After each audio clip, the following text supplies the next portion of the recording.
not have been what it is without the visionary eye and the force that is Waruna Siya.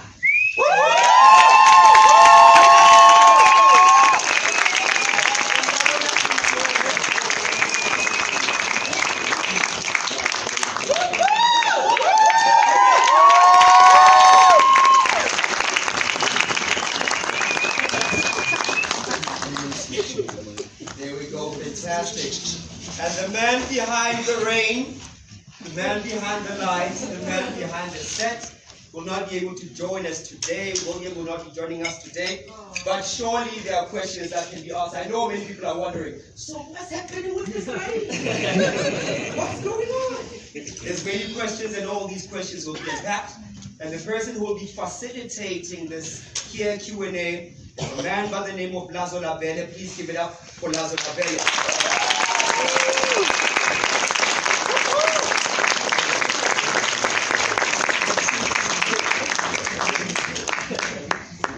Over to you, sir. Thank you very much, Magati. My name is Lazo Labelle. Give it up for the crew and the director.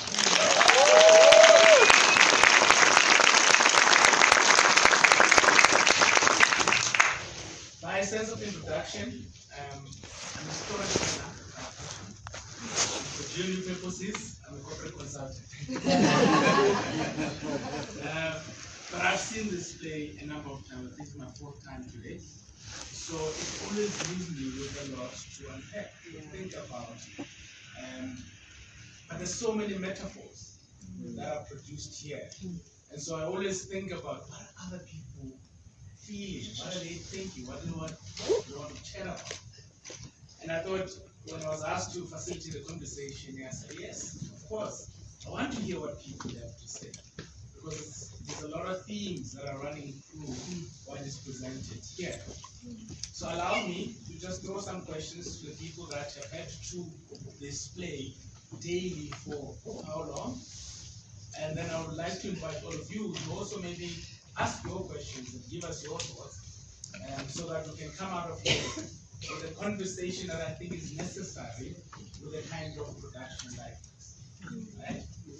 So thank you very much for staying longer than maybe other audiences have had to watching this play.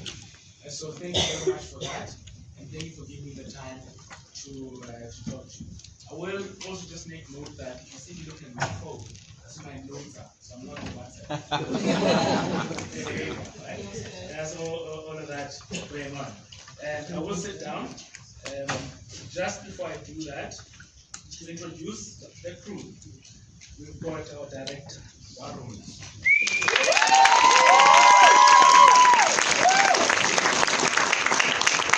We've got Daniel Anderson, Mr. Harold.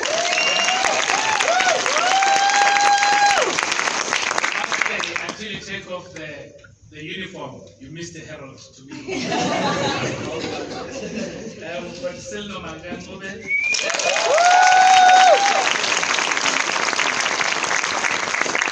got Lebuhan Mutawu.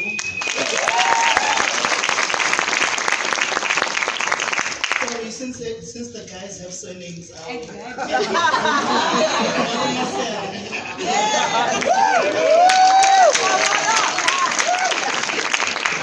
You the director.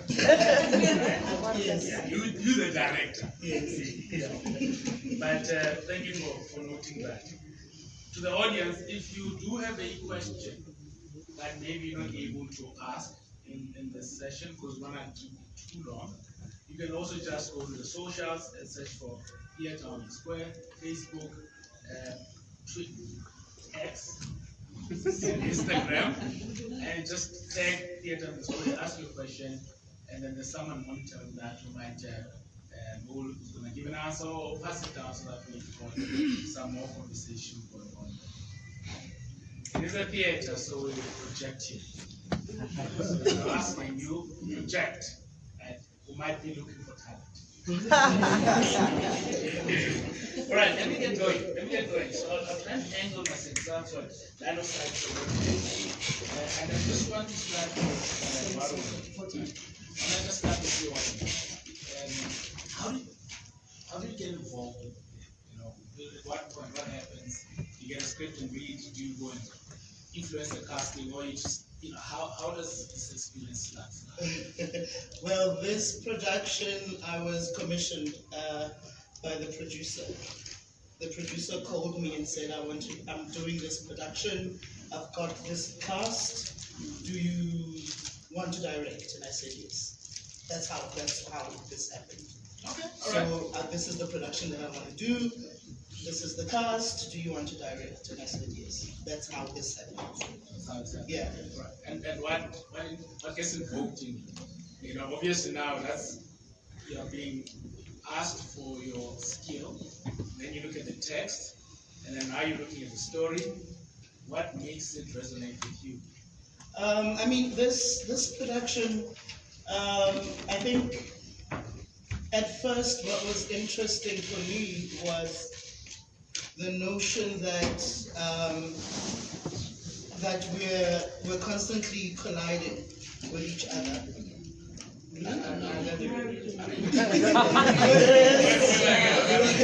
We're constantly colliding with each other.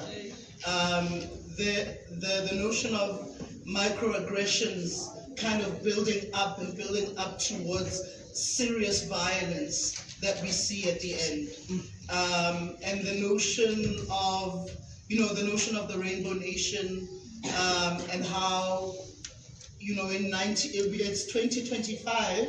Also, the thing that we were very cognizant of was that we're in 2025, working on a play written in 1982 about 1950, and so there are some socio-political shifts that have taken place, but like we always say, humans take a while to change, and we've got a long way to go still, and so it was about really showcasing that, and yeah, it was really about showcasing that and not giving Hallie a break, actually, but also uplifting the black men who generally in the adaptations of this piece have always sort of just been like the surrogates, the supports for Hallie, as opposed to having lives of their own and all of that. So that's, yeah. Thank you for that perspective. And I'm going to come to you, Harry, Mr. Harrow. And I think I'm curious briefly, how do you get involved, how do you get invited to play? But I think, there's obviously the race as one of the themes that are entrenched in the play. But I think, what other themes resonate with you? Because there's a lot of subtle themes that are happening as you watch the production. What are your thoughts? Because you're invested in it. It was very similar with as the process that Barona went through. Marcelo contacted me and we met when I was here in December and we discussed, and that's what's amazing as well, is that obviously we're doing this to celebrate Athol Fugard's life. He passed a few months ago, but this play was on the cards way before that, so it's all sort of quite serendipitous. But I think there's this. That's the beauty of Fugard, is that everything is so layered, and even as we perform our last piece, we can stand on stage as characters, people who are in the story, and we discover new things every day. Nebs and I, we speak about it often, and we've spoken.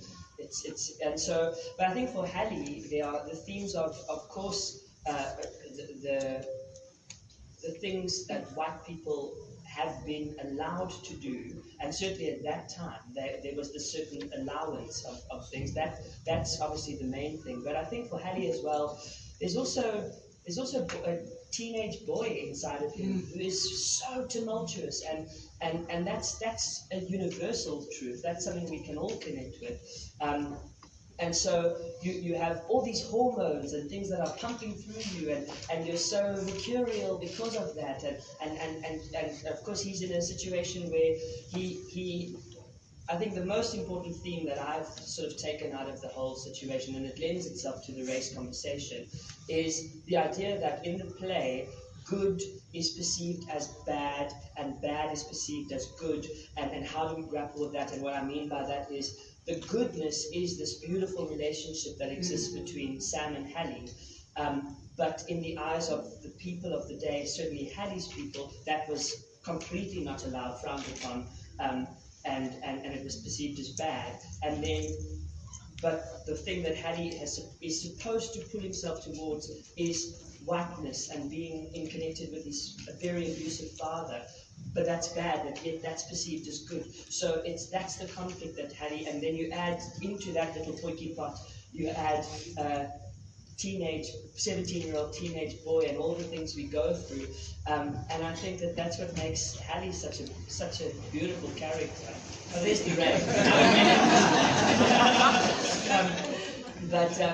But yeah, so I think that that theme, this has been a very healing process for me as a whole, because I think what I've realized, there's things I knew about this play, things I didn't know, and things I knew about myself, and things I didn't know. And this lady is so good at bringing out the things you don't know about yourself. But I'm tired of, especially young white people, young liberal white people, going about saying, I'm guilt-free of this. There's something embedded in all of us that whether we activate it or not is a different conversation, but it's there. There are those micro and macro aggressions, so it's about finding them, and it takes effort to get to that place in the world where there are no collisions between each other. So it's about saying, clocking it, that's there, and this is what we need to do, and this is how we're going to navigate it. So I think that that's what I've taken away.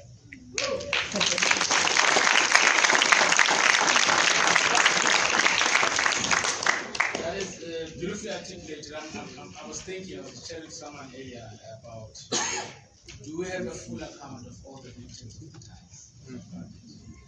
Because we know the most obvious ones are black, but then there are other ones that, were subject to the system, but they happen to maybe enjoy where they were placed, and how does that look like as we go into the future? So it's quite an interesting thought. Whatever. Your role had fewer words than others, but very important. I'm curious to really get your view on some of the things that the role communicated, without words, with facial expression, with ideas, almost planting one thing and then leaving it hanging for us to chew on it until the end. I mean, the theme of TV comes up. I'm curious as to, if you think of the context of the time, what did that time do to a black man? Because obviously, there's daily frustration. So what are your thoughts about or your experience about the entire totality, be able to play that without actually saying it, but we still get something? Sure. First of all, for me, the role of Willie was a challenge on so many different levels. One being, as an actor, I'm almost always kind of playing the villain role in various But so when I first got contact with Willie, reading the script and understanding that this is a man who is very abusive and very violent, I was like, oh, here we go again. But having read it to the end, for me, the journey with Master Harold and the Boys, with the character of Willie, was finding a journey, finding a through line, finding his story. And very importantly, it was a question of how do I find his internal monologue? And also looking at it from the point of view of Warna's vision, that we don't want a pin-up character who's just there like a fly on the wall. That was one thing. You're not going to see him on his knees mopping the floor. Even though he's mopping, he's not going to do it on his knees. So the kind of imagery kind of made me think again very differently to how we used to portray before Master Harold was. He has a sense of agency. One of the most important processes that we went through with Warona was understanding the journey of how these characters end up in the tea room from the morning or even from the previous night. What is it that they went through? What did they have for breakfast? What was the argument with Hilda that morning or the morning that he beat her? You know, what was the journey on the bus like to get there? All of this helped me to build the internal monologue, you know. So, and for me, like Daniel says, there's a whole lot of teaching going on every night for us, one way or the other, just like the lion said.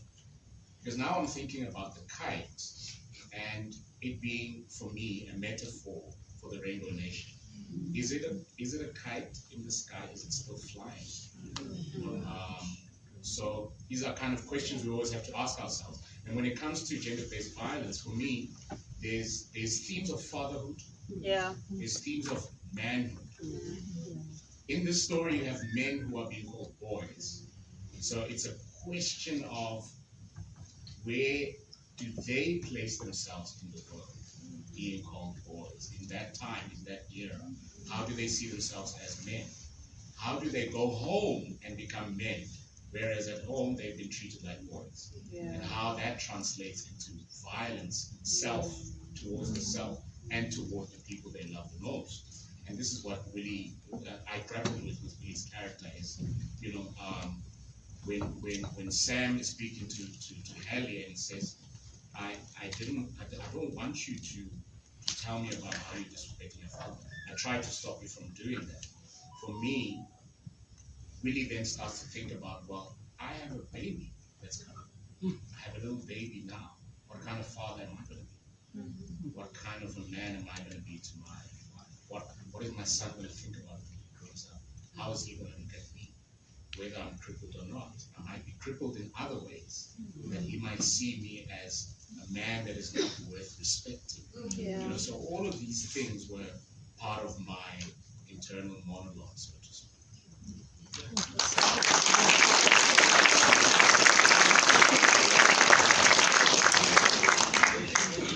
It really also gets us thinking about the psychology of AP.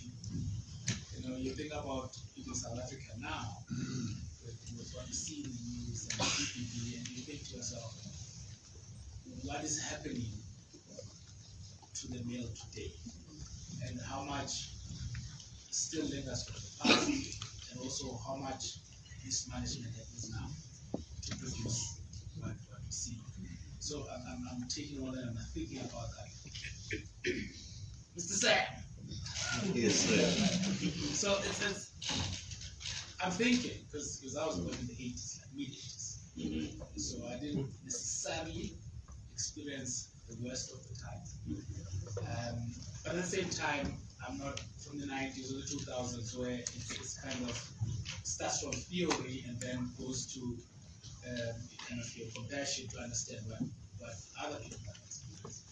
But you do seem slightly older than me. So I wonder, when you are now tackling this play, this role, to what extent is part of your interpretation influenced by a lived reality, you know, and then of course what you then interpret the role to be. But what is your thought? I mean, how much of what was happening at the time the play is placed do you remember or know of that or know people that know and be like, you know what, I'm sitting on this phone and thinking, wow, some of this is true. Thank you. Wow, such a very profound question. You know, I think playing this role, you know, I was raised by my stepfather, and I think he's maybe the one who probably could have lived in that space, you know, at that time, and maybe he would that time. And growing up, being raised by him, he was an amazing man. I think the poise that he had and how he carried himself, you know, and there's something about the quality of those men. You know, I mean, these were people who went to Kilnerton, you know, and, you know, I mean, those, whatever, like mission schools. And these guys had a way that they carried themselves, and my stepfather had that. So in a way, I mean, you know, I had that, but as far as race is concerned, you know, or living in a time, I mean, I experienced, you know, I was born in 1960, so I've lived like, what, 65 years, what, maybe, what, 1994, I was 34. So I've lived like 34 years of my life, you know, within apartheid. And if there was one thing that I experienced at that time was how, as a black person, you were always on the default of being wrong. You know, you never own any space. You know, I mean, there are these things where you find, I mean, you hear white people say that black people are shifty. But one thing that would happen is that when we are together as black people, we would, you know, occupy our space. But once a white person walks in, we start, you know, feeling, and, you know,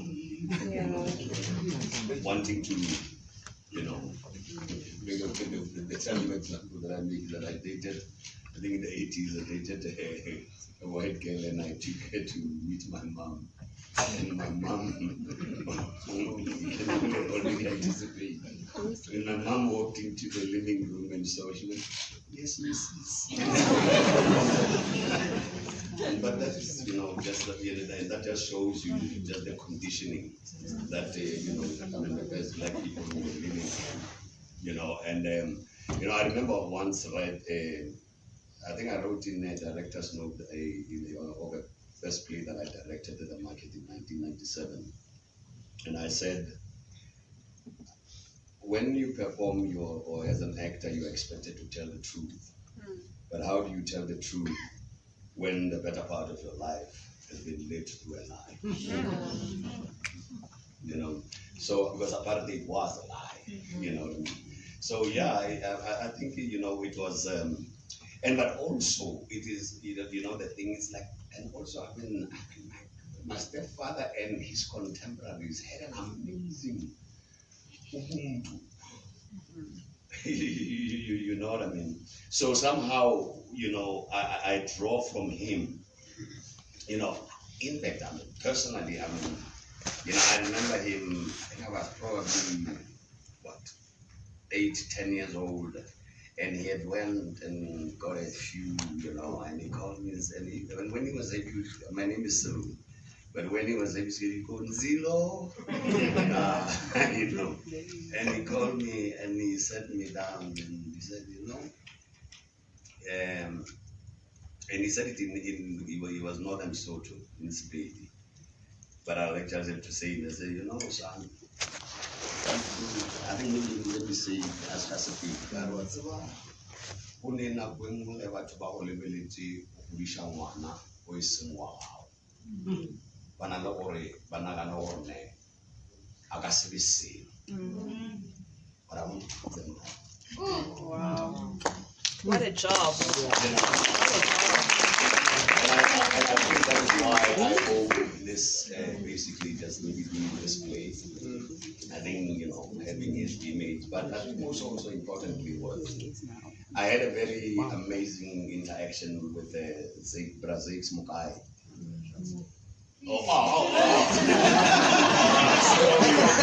Sometimes are untranslated.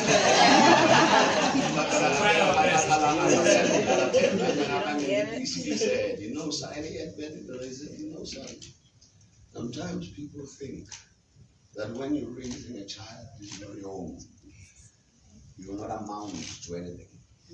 But I want to prove them wrong. You know, and he did. I mean, look at me now.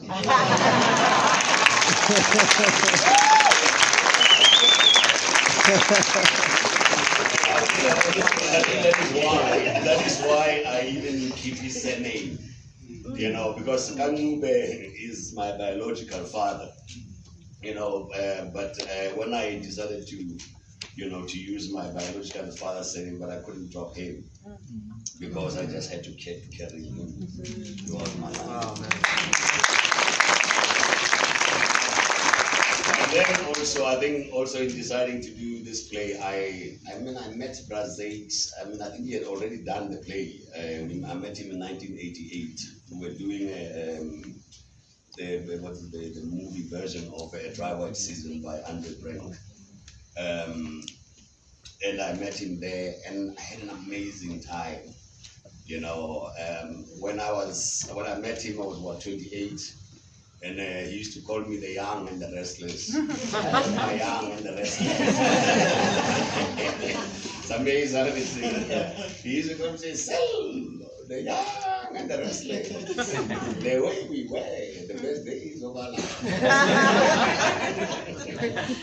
And this was basically almost paying homage to him. To cut the whole story short, one day I was sitting with him he used to like vodka screwdriver, vodka and orange juice, and we had loads of it.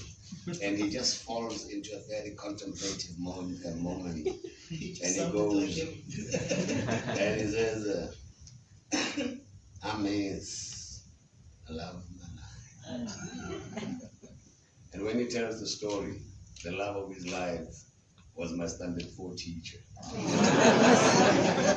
And that was just something else, So this was also, I think, paying homage to Brazeix. And then, like Daniel says, that we decided on doing the play way last year, and I think also, a few, paying homage to few guys. And there's a few piece, the very first few piece that I've done, and it's been a very interesting journey. It has been a very interesting journey. There's a secret in the cast.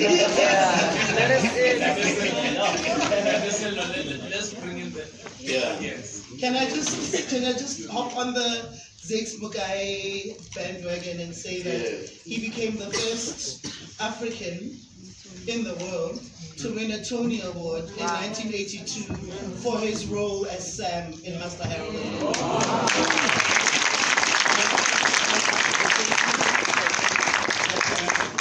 Let's take a couple of questions. Obviously, I'm managing your time as well. So we're going to get some questions. I've noted the first 10. And then you can ask the question to a specific person or some person. But if you don't get a chance to ask your hand, after the show, we can approach everyone. Oh, okay. Well, those who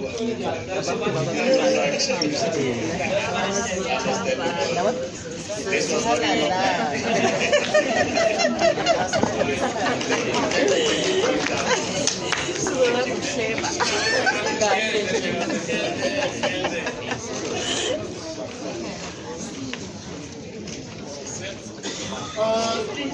Thank you very much to the cast and crew. Wonderful production. I'm privileged to see this work. It is a work that is classic to us South Africans. It is a piece that I actually auditioned to get into drama school. The piece, I got into drama school because of that.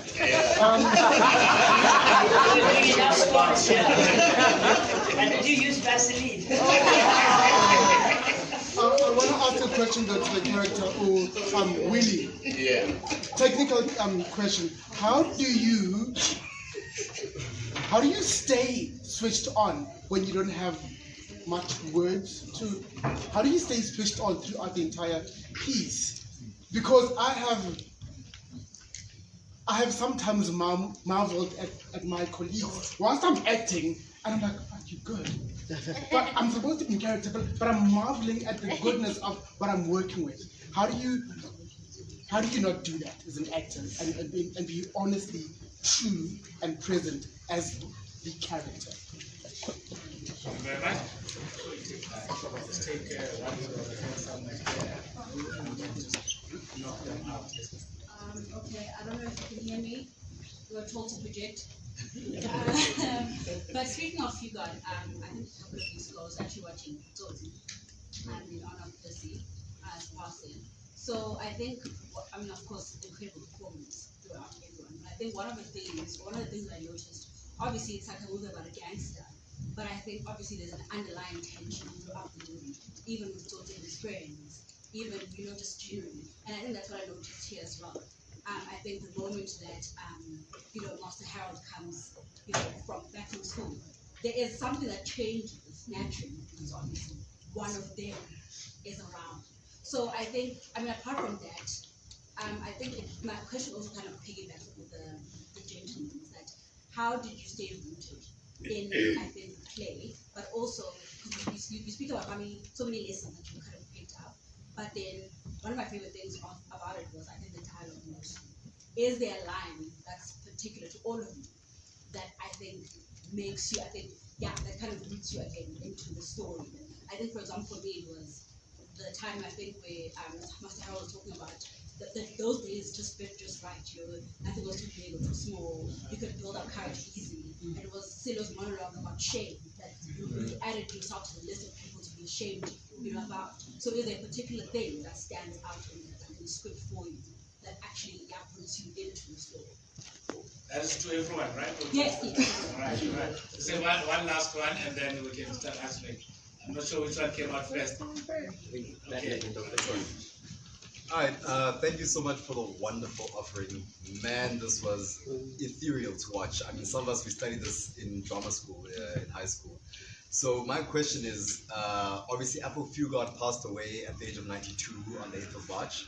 So this is the first staging of one of his works after his passing.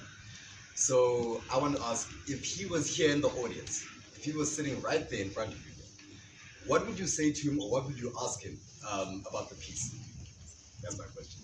That is to everyone, so I'll have to pick who answers that. Right? No, it's to everyone. Like our director, actors, everyone. Probably, Alexa, there was one that was directed to you, so you can take that, and I'll kind of see who I give the other to. Go for it. Okay, the simple but not easy answer to that is to listen. To listen and be affected by what you hear. With this particular piece, it was listening, and then for me, signposts that take me through the internal journey of Willie, kept me in the world. To really be affected, and at some point there was a blur of whether I'm listening as Willie or myself, because I remember speaking to Waruna after our preview, and I was like, wow, I'm getting what this play is saying, I'm understanding what. So that learning never stopped. I think that's what kept me in it, is that I'm picking up gems of knowledge and learning and teaching every night, so I kind of almost take something home every night from it. So yeah, like I said, the simple answer is just to listen, really listen. Sometimes we what was nice about being Willie is that a lot of the times, if you notice when you're having a conversation with someone, you have something you want to say, you're listening, but you're not really listening, you're waiting to answer or you're waiting to respond. Really had a lot of time to just sit and listen and really be affected by what he's hearing. I'm asking you to tackle that question. Which question? The question. No, I think it should be, I think it should be the performers, because they have lines that they say. I'm in charge.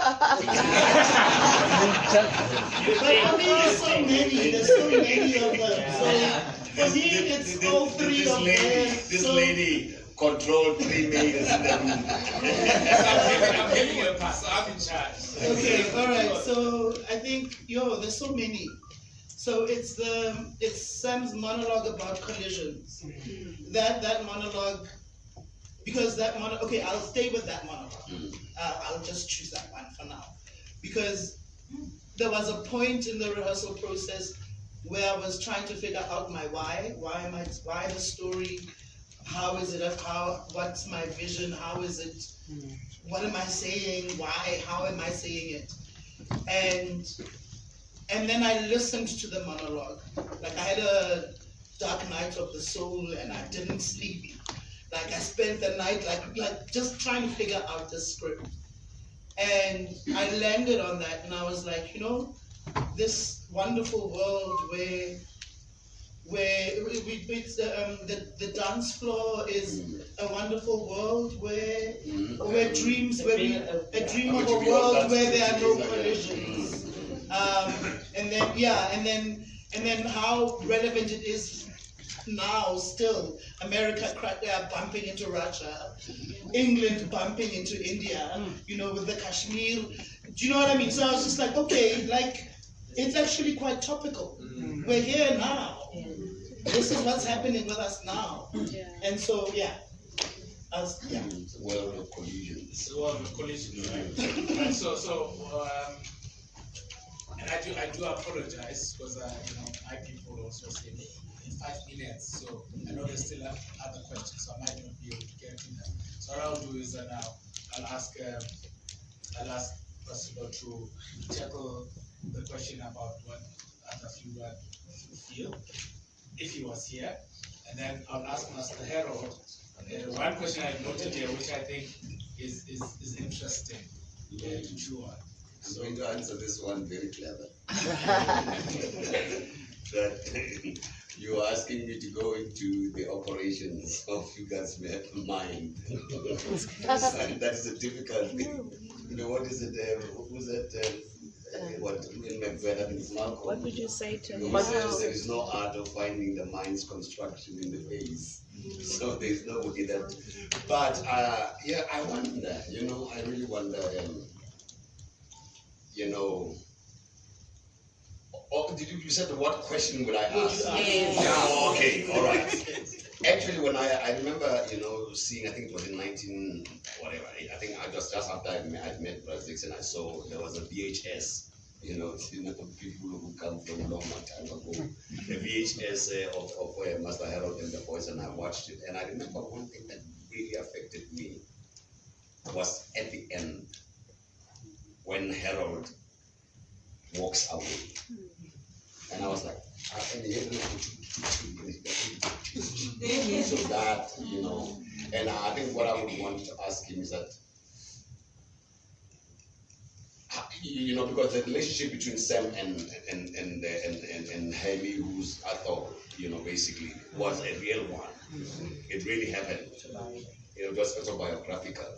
So I would ask him basically that after you left there, how did your life, pan out? Yeah. You know what I mean? How long did it take him to work to reverse? Yes, to repent, But I think when you look at how, like the works that he has done, you can actually just see how, he got himself to Sophia Town, and he had said in one of the plays that he did, and you see, Sam has actually kind of like featured very strongly in some of his works, and and like how that journey and even led him to actually now writing and saying, I'm going to write this piece. And I remember, one thing that became also even apparent to me was, in some way, he actually opened his own TRC for himself, where he confronted himself, and say, yes, I used to be, but yeah. Can I jump to just that last point? Doesn't he solve the riddle of the play right at the end where he calls for the magazines as if there was a very subtle forgiveness and acceptance that you're right, I was wrong, I'm going to leave now, let's talk about it later. That's how I read that last scene. Well, it's interesting that you read it that way, because that's what our intention with playing it the way we did was that it will conclude itself for each person sitting here. And the reality is, I can remember what Rona saying to me, don't be performative in that moment. Just feel how you feel when you get those words. Shall we try again? Just feel how you feel. And the reality is that, for me, bad behavior has bad consequence. And the bad behavior of this boy means the loss of a very valuable relationship in his life. That's never going to be fixed, ever again. And that's something we all, as white people, need to learn. Is that we cannot, and not white people, people. As a people, we need to learn that we cannot just get by going, oh yeah, that's it's fine at the end of the day. It's not. We have to, it takes effort, it takes application. So I leave the stage as Hallie going, no, I never want to see that man again. And that's my own guilt and shame and things like that. But it's interesting because that's the intention. So thank you for that, because it was the intention of how do we each feel about the conclusion. You know? So yeah. So Dean as well. Okay, the last two. Okay, we'll take the last two. Otherwise, we'll be here the whole evening, which you don't want. But before you ask your question, I think you guys are here after we disperse, so we can have this conversation, right? Maybe the bar. The bar. So let's not press that. He's holding up. So I will take the two hands, I'll take the gentleman there and the hand up there. Yeah. Please ask your question, and then I'll tie in a nice beautiful bow, and then we're gonna have another drinks while we have now. Chef, do you want to do me? Alright. Go. Okay, let's say Tony, you go first, and then you go forward. My question is for you, Daniel. I've known Daniel for 1,000 years. To be here watching Daniel playing a role like this that is completely opposite as to what he actually has played in his past is one of the most beautiful things I've ever actually watched an actor do. And to see him completely out of his comfort zone is something that it's like for me as an artist myself, I'm like, Daniel, what it is that you're doing is you're doing something that is, you're going there and you need to be going there. And a lot more, I think I would say, white people need to be seeing the work that it is that you're doing, because you're bouncing from different roles and you are touching people in so many different ways. And my question for you tonight is, how did you do this? How did you do this? Because I was working with you a couple of weeks ago on a different project.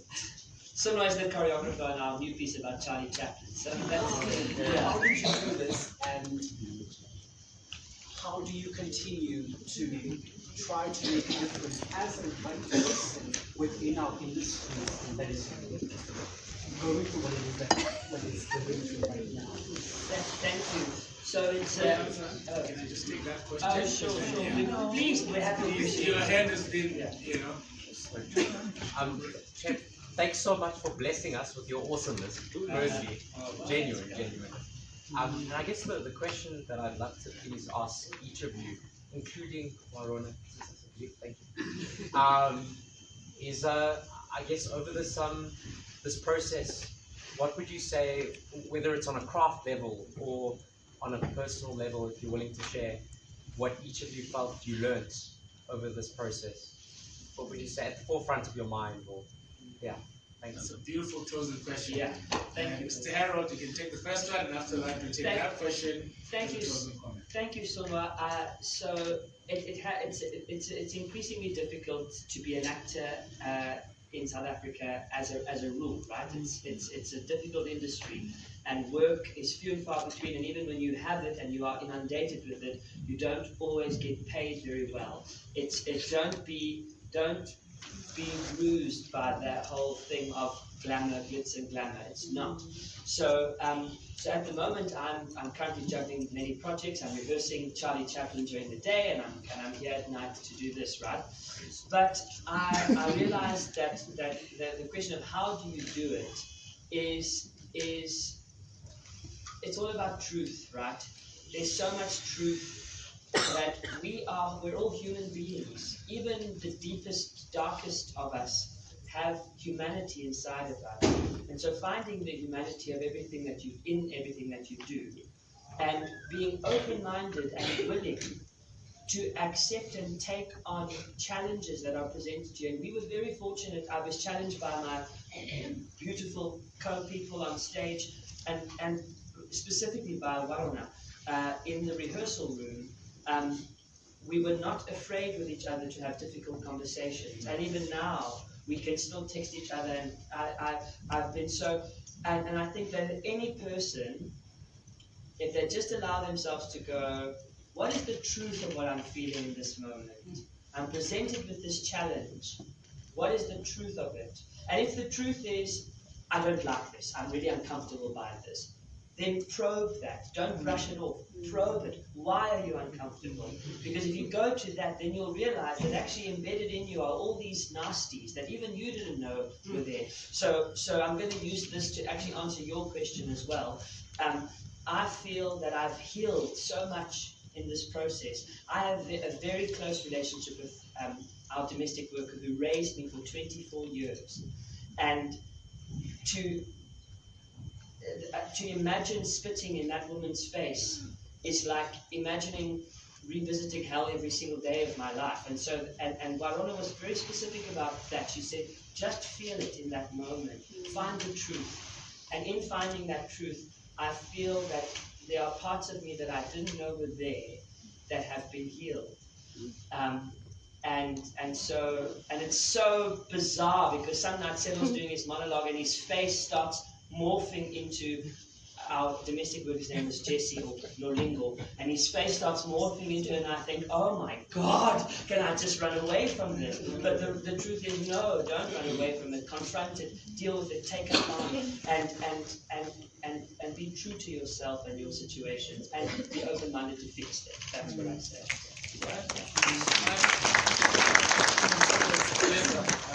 That same question to you, as our wrap-up question.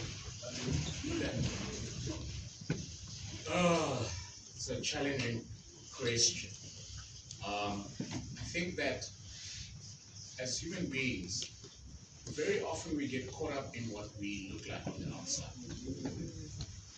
And we miss the beauty of what is in us, in all of us, which is spirit, which has the ability to change if we are willing to transform into becoming the best human beings we can be. And if we tap into that and look beyond what is on the outside, then we can really become amazing human beings that we were originally meant to be.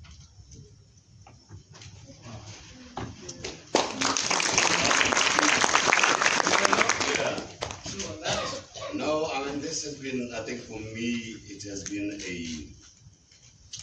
healing process in, I think, both physically, because I think when we were in rehearsal, I think the last 1.5 weeks in rehearsal, I was terribly sick, you know, to a point where my doctor actually basically was saying, no, you need to sleep, you need to bed off, you need to rest.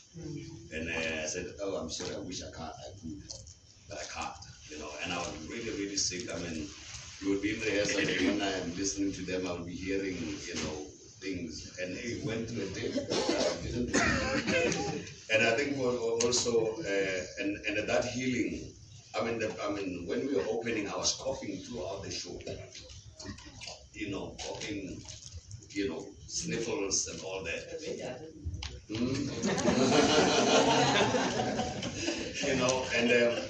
But somehow I healed, through it, and it was only, I think, in the last 2 days where now I could even hear my voice, because throughout I was basically working with an inflamed larynx, so I was somewhat even like there was a terrible disconnect.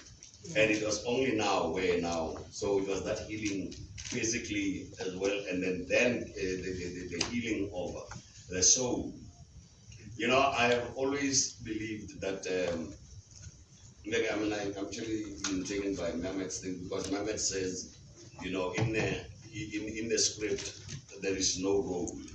What you find is a series of actions, and an actor brings his whole life experience on top of those series of actions.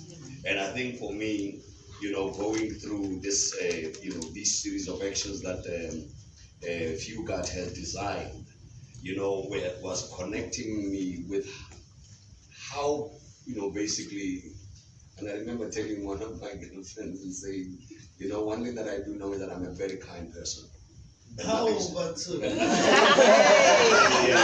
I say nothing is going to change me. I'm not going to change you. Yeah. You know what I mean? And this was actually somewhat even just, because Sam, there was a question, one line that actually gets me. It's actually right in the beginning. And when you say, and that would be a dirt turn for me, that's what, from then on, Sam is actually just wanting to try and distract you to this, and for me, that is basically what I've been playing with, and I think that is what he has always done. You know what I mean? Always trying to find ways to distract him, not do this, and this one day it never works. It blows in his face, and today, it was, I felt the pain.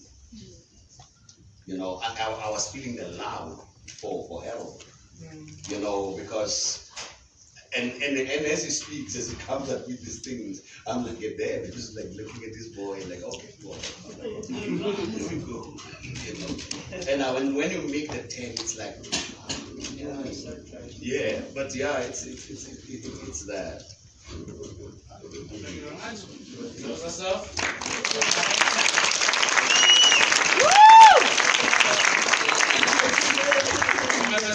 It's just yeah. So The last word is always yours. Yes, I did say that. Yeah. And we're expecting notes. Yeah. So for me, I think I've missed working professionally. Yeah. I'm tired of the academy. You know what I mean? 100%. So it was really just absolutely amazing to kind of to think academically but apply it practically. So to think around concept and work with concepts on stage and bring it to life, and it's just been absolutely amazing working with professional performers. I'm not teaching anything. It's not, do you know what I mean? They come with proposals. It's been absolutely amazing. But I think one thing that I've learned is I actually do like realism, even though I didn't think I did, but I actually do like realism. And I like it to be hyper-realistic. So kind of what film is supposed to be, I'd like for theater realism to be like that, to be hyper-realistic. And so when Wilhelm, who we need to mention, who designed Wilhelm Bergen, when we were thinking about it, and I was like, rain, and people, my family know that I love rain. My family is here. So I'm obsessed with rain. Rain is my thing. Hula is my thing. You know what I mean? So like to have the rain just pouring and pouring throughout. Because at first we were like, okay, we'll play like a soundtrack. Once we saw the rain, we were just like, okay, the soundtrack needs to go away. The rain is here, but also the kind of the detailing in the design. I mean, if you look at the cutlery, like we are in 1950. Hallie's mother worked so hard to actually make a stylish tea room after the boarding house. She's just like, look, it's going to be so stylish. They're going to look so good. Yes, we don't have customers, we're not making money, but they're going to look so good. We're going to have really nice, cute little things. So I like that. I like the pretty, the beautiful, whether it's art or not, I don't know. Philosophers have been wondering about it. So before we go on, guys, young ones here. Thank you for your indulgence.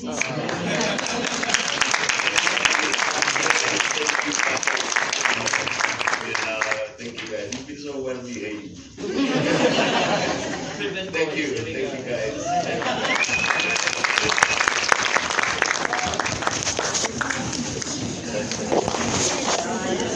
Ever since